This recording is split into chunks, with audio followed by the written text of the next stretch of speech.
యోబు గ్రంథం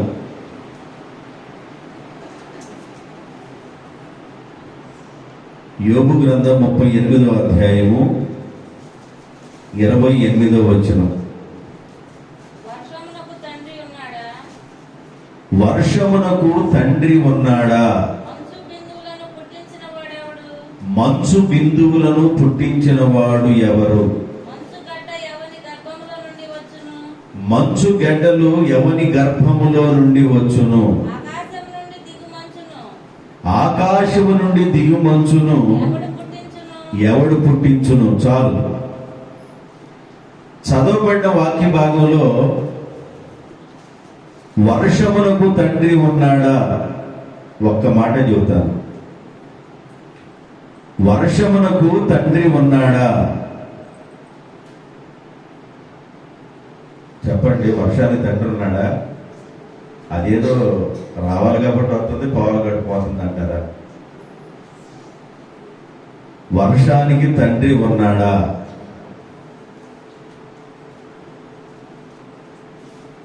ఈ రాత్రి అది నా ప్రశ్న. వర్షమునకు తండ్రి ఉన్నాడా? ద్వితీయోపదేశకాండము 28వ అధ్యాయము 12వ వచనం. 11, 12 చదవము. మరియు యెహోవా నీకు ఇచ్చేదనని నీ పితరులతో ప్రమాణము చేసిన దేశమున యెహోవా నీ గర్భఫలము విషయములోను, నీ పశువుల విషయములోను, నీ నేల పంట విషయములోను నీకు సమృద్ధిగా మేలు చేయును. తర్వాత యెహోవా మీ దేశము మీద వర్షము దాని కాలమందు కురిపించును. యెహోవా మీ దేశము మీద వర్షము దాని కాలమందు కురిపించును. ఇంతకుముందు ఏం చదువుకున్న? వర్షమునకు తండ్రి ఉన్నాడా? ఇప్పుడు వర్షానికి తండ్రి ఎవరు? దేవుడే. మీరు జాగ్రత్తగా వినాలి. వర్షానికి తండ్రి దేవుడే. వర్షాన్ని కురిపించేవాడు, వర్షాన్ని ఆపివేసేవాడు, వర్షాన్ని సరిపాలనలో కురిపించేవాడు, వర్షము నీళ్ళ మీద ప్రవహించేటట్లుగా కురిపించేవాడు. వర్షము ఆయన మామూలుగా కురిపిస్తాడు, మహావర్షమును కురిపిస్తాడు. ఈ మాటలన్నీ నేను మీకు చెప్పడానికే చెబుతున్నా. మహావర్షము, పొలముల మీదుగా పారుతున్న వర్షము. మహావర్షం అంటే వేరు, పొలాల మీదుగా పారుతున్న వర్షం వేరు, సరిపోయిన వర్షం వేరు. అయితే వర్షమునకు తండ్రి ఉన్నాడా అంటే, వర్షానికి తండ్రి ఉన్నాడు. ఆయన మనం ఆరాధిస్తున్న దేవుడు. మీ కాలంలో అంటే మీ దేశం మీద వర్షమును దాని కాలమందు కురిపించును. వర్షాన్ని కురిపించేది మనము ఆరాధించే దేవుడు. తన కాలమందు వర్షాన్ని కురిపిస్తాడు. కురిపించి ఏం చేస్తాడు? హెబ్రీయులకు రాసిన పత్రిక 6వ అధ్యాయము 7వ వచనం. హెబ్రీయులకు రాసిన పత్రిక 6వ అధ్యాయము 7వ వచనం. ఎట్లనగా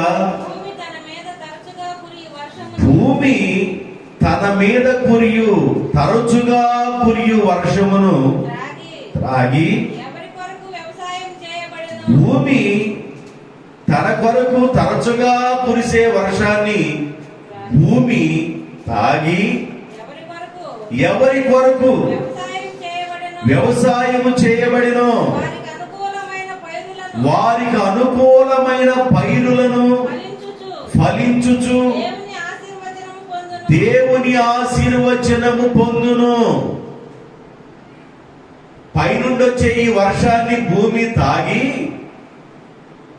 విత్తనాలు వేసుకున్న వాళ్ళకి, పంట వేసుకున్న వాళ్ళకి తగిన కాలంలో మంచి పంటని దయచేస్తూ ఆశీర్వదించును.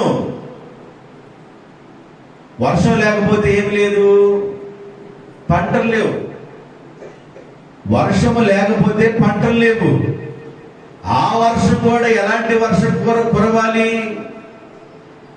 మనం దుక్కి దున్నిన తర్వాత ఆ గౌళ్ళు ఉంటాయి కదా, ఆ పైకి లేసిన పిల్లలు దాన్ని బాగా తడిపి బురదలాగా చేసే వర్షం కురిస్తే పైరికి బాగుంటుంది. ఒకవేళ సేల మీద పడి ప్రవహించుకుంటా వెళ్ళే వర్షం వస్తే పైరు పెరిగిన తర్వాత ఆ వర్షంలో పడుకొని సాప్ అయ్యింది. దానివల్ల కూడా ఉపయోగము లేదు. మహావర్షం కురిస్తే ఆ వర్షం వేరు, అదేం చేసిందో కూడా చెప్తాను. దేవుని బిడ్డలారా, వర్షమును కురిపించేది దేవుడు. ఆ కురిపించి మీ పంటలని దేవుడు సమృద్ధిగా దయచేస్తున్నాడు. వ్యవసాయం చేసేవానికి తగిన కాలంలో పంటను దేవుడు ఇస్తున్నాడు. అందువలన పంట వేసుకునే రైతు ఎవరి వైపు చూడాలంటే వర్షం వైపు చూడాలా, దేవుని వైపు చూడాలా? నాకు తెలియక అడుగుతున్నాను. పంట వేసుకునేవాడు వర్షంకి వెళ్ళే చూడాలా, దేవునికి వెళ్ళే చూడాలా? ఏ వర్షంకి వెళ్ళి చూస్తే లాభం లేదా? వర్షాన్ని దయచేస్తున్న దేవుని వైపు నువ్వు చూడాలి. కానీ చాలా మంది ప్రజలు దేని వైపు చూస్తున్నారో కూడా చెప్తాను. వర్షాన్ని దయచేస్తున్న దేవుని వైపే మనము చూడాలి. ఆ వర్షాన్ని దేవుడు దయచేసి వ్యవసాయం చేసే వారికి పంటను దయచేస్తున్న దేవుడు, ఆశీర్వాదం దయచేస్తున్న దేవుని వైపు ప్రజలు చూడాలి. వర్షానికి తండ్రి ఉన్నాడా? తండ్రి ఉన్నాడు. ఆ తండ్రి వైపు మనుషులు చూడాలి. కానీ మనుషులు ఏం చేస్తున్నారు? ఇర్మియా గ్రంథం 14వ అధ్యాయము 22వ వచనం. మనుషులు ఏం చేస్తున్నారు? జనములు వ్యర్థమైన దేవతలను వర్షము కురిపిస్తారు అనే భావనతో వాళ్ళు ఉన్నారు. ఆకాశము వాన ఇవ్వగలదా? మా దేవుడైన యెహోవా నీవే కదా దానిని చేయుచున్నావు. దేనిని? నీవే కదా వర్షాన్ని దయచేయుచున్నావు.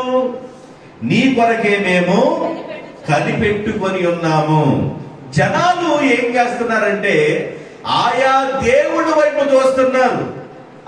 ఆయా దేవుడి వైపు చూసి ఒకవేళ వర్షము గాని రాకపోయినట్లయితే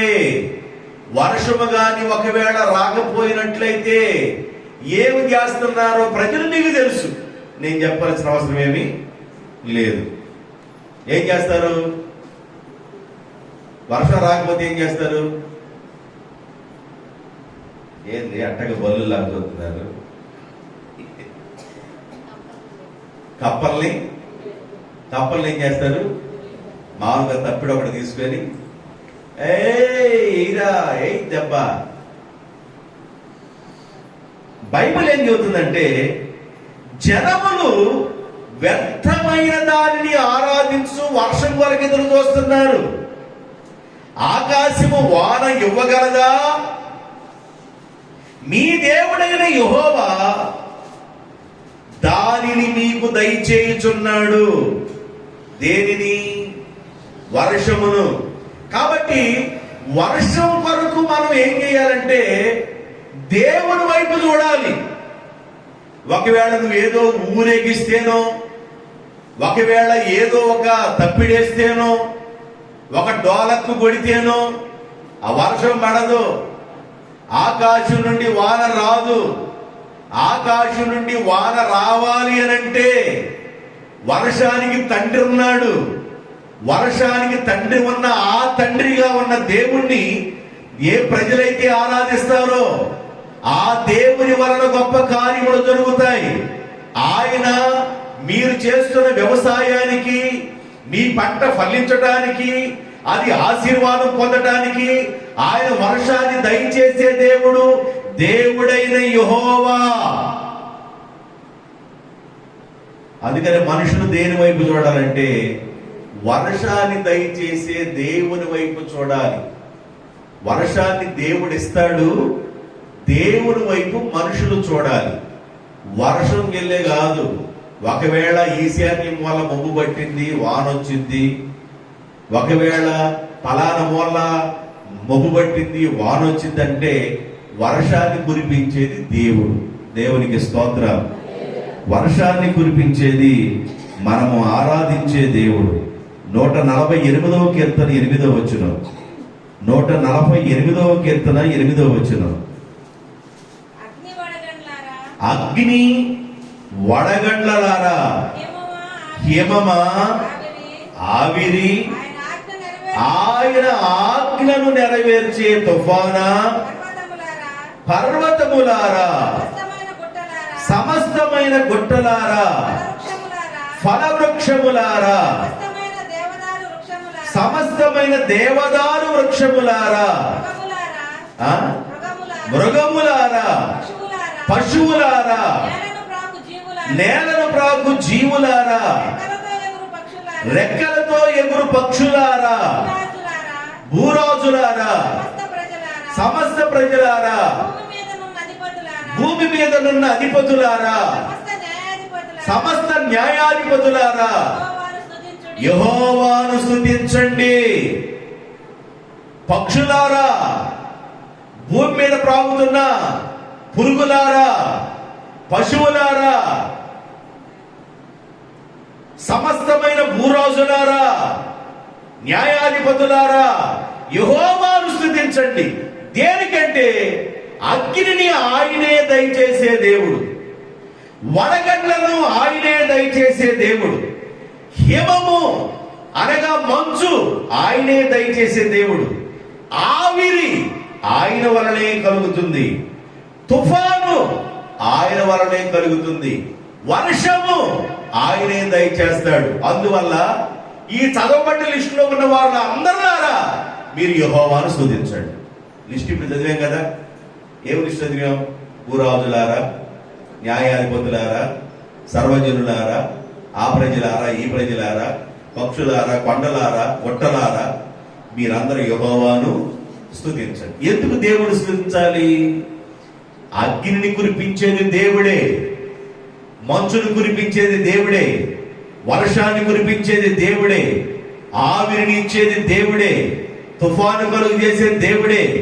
ఇవన్నీ దేవుని యొక్క ఆజ్ఞ ద్వారా కలుగుతున్నాయి కనుక గుట్టలారా, పర్వతాలారా, పశువులారా, సమస్త భూజనులారా, రాజులారా, న్యాయాధిపతులారా, మీరందరూ దేవుణ్ణి స్తుతించండి. దేవునికి స్తోత్రం. మనం ఎవరి వైపు చూడాలి? వర్షాన్ని దయచేసే. నేను ఇప్పుడు అగ్గిని బట్టి చెప్పటం లేదు, హిమను బట్టి చెప్పటం లేదు, మంచును బట్టి చెప్పటం లేదు, ఆవిరిని బట్టి చెప్పడం, తుఫాను బట్టి చెప్పటంలా, వర్షాన్ని బట్టి మాత్రమే చెబుతున్నా. వర్షాన్ని దయచేసేది దేవుడు. వ్యవసాయం చేసుకునే వాడికి తగిన కాలంలో దేవుడు వర్షాన్ని కురిపించి ఆయన పంటనిచ్చి వారిని ఆశీర్వదించునుగాక. ఇప్పుడు వర్షం అంట, వర్షం ఎలాంటి వర్షం కురిసిందో మీకు యోబు గ్రంథం 37వ అధ్యాయం 6వ వచనం చదవండి. యోబు గ్రంథం 37వ అధ్యాయం 6వ వచనం. నీవు భూమి మీద పడమని హిమముతోను, వర్షముతోను, మహావర్షముతోను ఆయన ఆజ్ఞించుచున్నాడు. అందరూ చెప్పండి నాతో, నీవు భూమి మీద, అందరు బంగారం నోడుతూ చెప్పండి, నీవు భూమి మీద పడమని హిమముతోను, వర్షముతోను, మహావర్షముతోను ఆయన ఆజ్ఞించుచున్నాడు. ఏ వర్షం అంట? వర్షము, వర్షము, మహావర్షం. వర్షమేంది? మహావర్షమేంది? వర్షమేంది? మహావర్షమేంది? ఈ మహావర్షం ఏం చేసిందంటే ముంచెచ్చేది. ఇల్లు కూడా ముంచి అలాగ బాప్తిజం ఇచ్చేసింది. ఆదికాండం 7వ అధ్యాయము 4వ వచనం. ఇంకను 7 దినములకు నేను 40 పగళ్లను 40 రాత్రులను అనగా 24 గంటలు భూమి మీద నేను వర్షమును కురిపిస్తా. అంటే విరామము లేని వర్షమును 24 గంటలు పగలును రాత్రిని, 40 పగళ్ళు 40 రాత్రులు, అంటే 40 రోజులు విరామము లేని వర్షమును నేను భూమి మీద కురిపిస్తాను అన్నాడు. ఆ వర్షాన్ని పేరు ఏం పేరు? ఆ వర్షానికి ఉన్న పేరేంది? మహావర్షం. 40 రోజులు పగళ్ళు రాత్రులు వర్షం కురిస్తే ఏం జరిగింది? ఇంట్లోకి నీళ్లు వచ్చినాయి. మెట్లు ఎక్కారు. మెట్ల మీదకి నీళ్లు వచ్చినాయి. మెట్ల మీద కూడా నీళ్లు ఎక్కినాయి అని బాగా స్లాబ్ ఎక్కారు. స్లాబ్ కూడా నిండిపోయింది. ఇంకేడెక్కుతారు? బంద స్లాబ్ కూడా మునిగిపోయారు. లేదు 5 అంతస్తులు ఎక్కుదాం అనుకుని 5 అంతస్తులు ఎక్కారు, అది మునిగిపోయారు. కొండలు మునిగిపోయినాయి, పర్వతాలు కూడా మునిగిపోయినాయి. కొండల కంటే పెద్ద ఏంది? పర్వతాలు. అంటే భూమి మీద అసలుకి ఏం కనబడటానికి లేదు. ఇళ్ళు మునిగిపోయినాయి, కొండలు మునిగిపోయినాయి, పర్వతాలు మునిగిపోయినాయి. పర్వతాల మీద 15 మోర్ల ఎత్తు వచ్చినాయి వర్షపు నీళ్లు.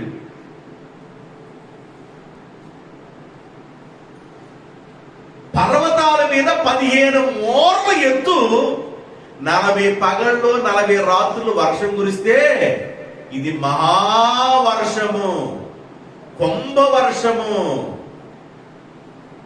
కొండపోతగా పోస్తుంది.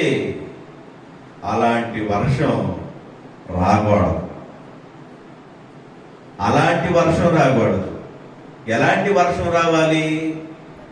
ప్రజలు వ్యవసాయం చేసుకుంటున్నప్పుడు వ్యవసాయానికి సంబంధించిన వర్షము దయచేసి ఆ వర్షం ద్వారా పంటను దయచేస్తూ వారిని ఆశీర్వదించే వర్షమే రావాలి.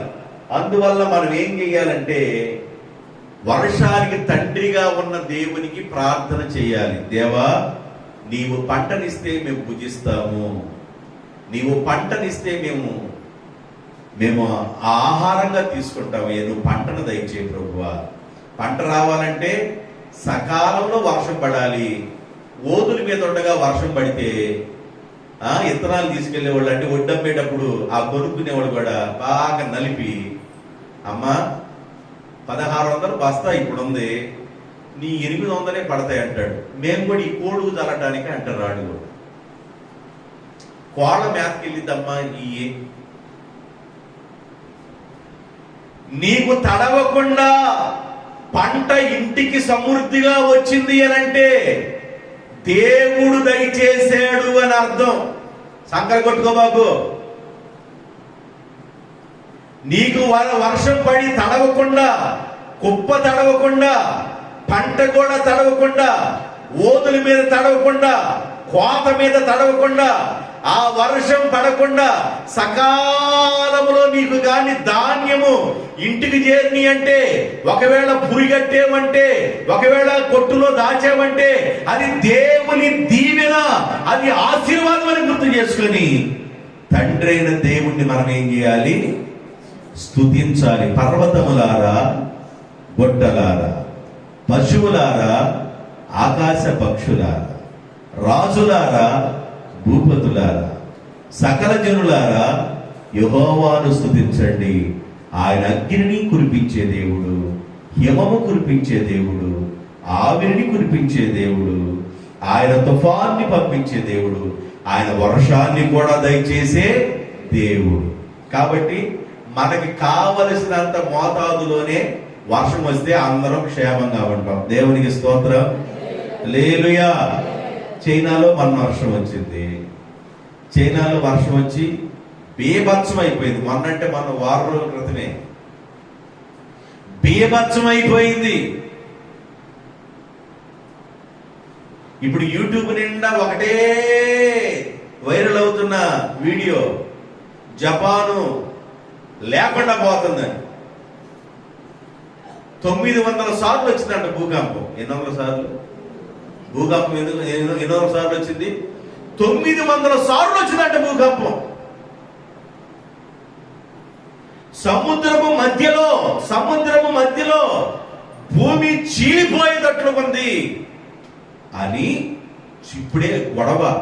నిన్న మొన్నటి నుంచి ఒకటే గొడవ.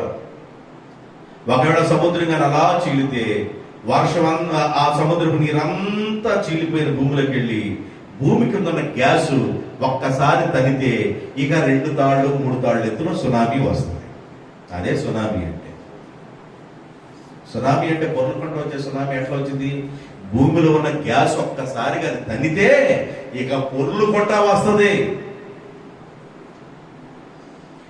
దేవుడు మనల్ని కాపాడుతూ ఉన్నాడు. దేవునికి స్తోత్రం. హల్లెలూయా. ఈ వర్షాన్ని దేవుడు దయచేసి దేవుడు ఏం చేస్తున్నాడో ఒకసారి 104వ కీర్తన 11, 12, 13 వచనాలు. 104వ కీర్తన 11, 12, 13 వచనాలు. వర్షం ఏం చేస్తుందంట? అడవి జంతువులకి ఏమన్నా చెరువు ఏమన్నా వేసేది దేవుడన్నా? అడవి జంతువులన్నిటికీ దాహముని ఇచ్చును. వాటి వలన అడవిలో ఉన్న గాడిదలు దప్పిక తీర్చుకొనును. వాటి ఒడ్డున ఆకాశ పక్షులు నివాసము చేయును. కొంగలు ఆ నడుమ సునాదము చేయును. తన గదులలో నుండి ఆయన కొండలకు జలధారలను ఇచ్చును. అలాగ దేవుడు ఏం చేస్తున్నాడంటే పశువుల యొక్క దప్పికను దేవుడు వర్షం ద్వారా తీరుస్తున్నాడు. మానవునికి పంటను దేవుడు వర్షం ద్వారా ఇస్తున్నాడు. అందువలన సకల జనులారా యెహోవాను స్తుతించండి, యెహోవాను స్తుతించండి. 65వ కీర్తన 9, 10, 11 వచనాలు. నీవు భూమిని దర్శించి దానిని తడుపుచున్నావు. దేవా, నీవు భూమిని దర్శించి ఆ భూమిని నీవే తడుపుచున్నావు. దానికి మహదైశ్వర్యమును కలుగు చేయుచున్నావు. దేవుని నది నీళ్లతో నిండి ఉన్నది. నీవు భూమిని మహదైశ్వర్యముతో తడిపి సిద్ధపరిచిన తరువాత వారికి ధాన్యము దయచేయుచున్నావు. ధాన్యం ఎట్లా వస్తుందంట? భూమిని తడిపి మహదైశ్వర్యమును కలుగు చేస్తానంట భూమికి దేవుడు. మహదైశ్వర్యం భూమిని తడిపి దానికి మహదైశ్వర్యం కలుగు చేస్తున్నాడు. దానిలో నుండి ధాన్యము వచ్చుచున్నది. ఏం చేస్తున్నాడంట దేవుడు? ఎంత సిద్ధపరుస్తున్నాడు చూడండి. మనకి ధాన్యాన్ని ఇవ్వటం కోసం భూమిని ఆయనే తడిపి ఆయనే సిద్ధపరిచి భూమిని మొత్తం ఆయనే కంట్రోల్లో పెట్టుకొని దాన్ని మహదైశ్వర్యంతో నింపి ధాన్యాన్ని దేవుడు నీ ఇంటికి వచ్చేటట్టుగా చేస్తున్నాడు. ఇది దేవుని పని. దేవునికి స్తోత్రం. ఈ రోజున ధాన్యము సమృద్ధిగా నీ ఇంటికి వచ్చిందంటే నువ్వు ధన్యుడివి. అందువల్ల నువ్వేం చేయాలంటే వర్షమునకు తండ్రిగా ఉన్న దేవుడైన యెహోవాను నువ్వు స్తుతించాలి. సమస్త జనులారా మీరు దేవుడిని ఏం చేయాలి? స్తుతించాలి, స్తుతించాలి, స్తుతించాలి. 147వ కీర్తన 8వ వచనం. 147వ కీర్తన 8వ వచనం. ఆయన ఆకాశములను మేఘములతో కప్పును, భూమి కొరకు వర్షమును సిద్ధపరచువాడు, పర్వతముల మీద గడ్డిని మొలిపించువాడు. ఆయన ఆకాశమును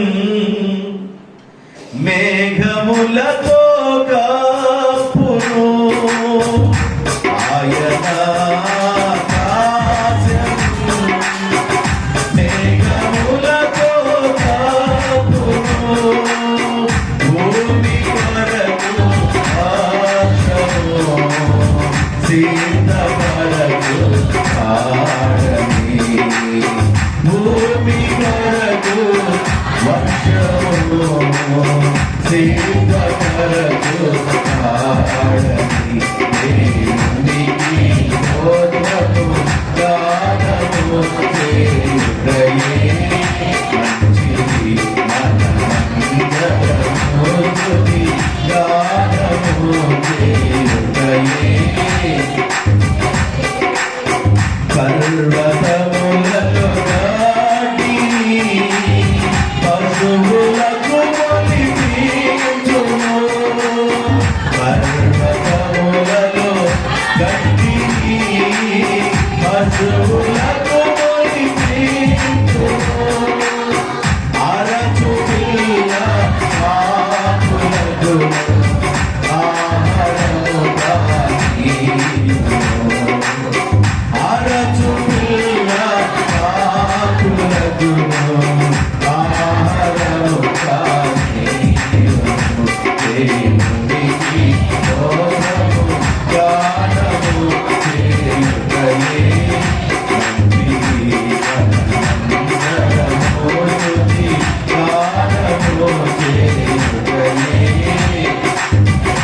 గొప్పవాడు, భూమి కొరకు వర్షమును సిద్ధపరచువాడు, పర్వతముల మీద గడ్డిని పశువుల కొరకు మొలిపించువాడు, అరచు పిల్ల కాకులకు ఆహారము దయచేసేవాడు. కనుక పర్వతములారా, గుట్టలారా, కొండలారా, పక్షులారా, సర్వజనులారా, భూపతులారా, రాజులారా, మీరు యెహోవాను స్తుతించండి.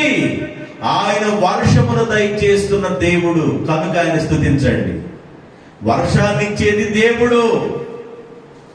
మానవుని యొక్క ప్రయత్నాల వల్ల ఏదో ఊరేగింపు చేస్తే వర్షాలు రావు. వర్షాన్ని దయచేసేది దేవుడు ఉన్నాడు. ఆ దేవునికి నువ్వు ప్రార్థన చేయాలి.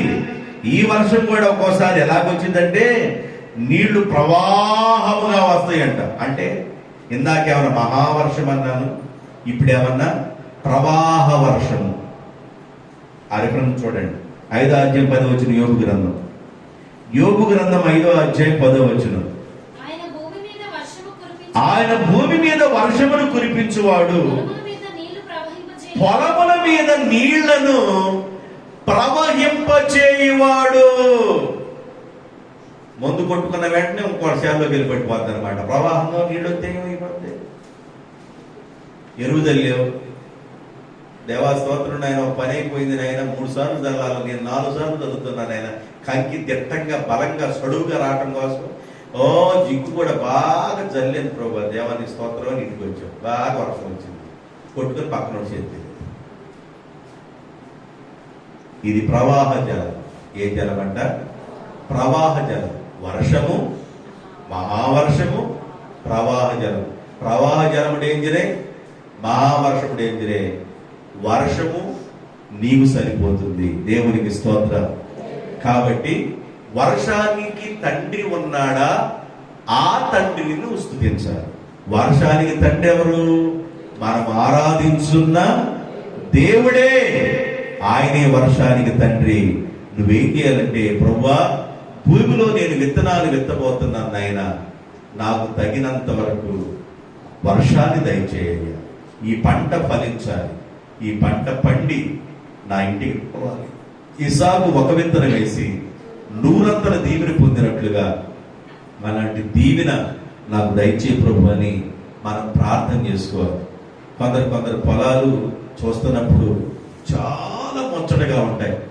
కొందరు పొలాలు బయట నుండే చూస్తారు, గట్టి మీద నుండి చూసి గట్టి చుట్టూరు తిరుగుతారు.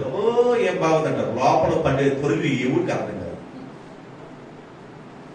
లోపల పడింది తొరిగి, ఓరి బాబు నల్లి పడిందిరో, ఆ నల్లికి మళ్ళీ తొరికి నల్లి తొరికి మళ్ళీ ఒక మందు. అందుకని పొలం వేసిన దగ్గర నుంచి రైతు ఏం చేస్తాడంటే పొలం చుట్టే తిరుగుతాడు. ఎలా ఉంది, దోమపోటు ఏమైనా ఉందా, నల్లి ఏమైనా పడ్డాదా, ఇంకేమైనా పోట్లు ఏమైనా వచ్చినాయి, వీటిని దోసుకొని వాడికి సంబంధించిన మందులు కొట్టుకొని ఆ పంటని ఇంటికి తీసుకుని, దేవుని మహాకృప. అన్నిటినీ జయించుకొని నీకు విస్తారమైన పంట 35 బస్తాలు, 40 బస్తాలు, 45 బస్తాలని నువ్వు ఇంటికి తీసుకొచ్చుకున్నావంటే దేవుని కృప. మినుము కూడా 7 బస్తాలు, 8 బస్తాలు, 10 బస్తాలు తీసుకొచ్చుకుంటున్నారు అమర్తలూరు.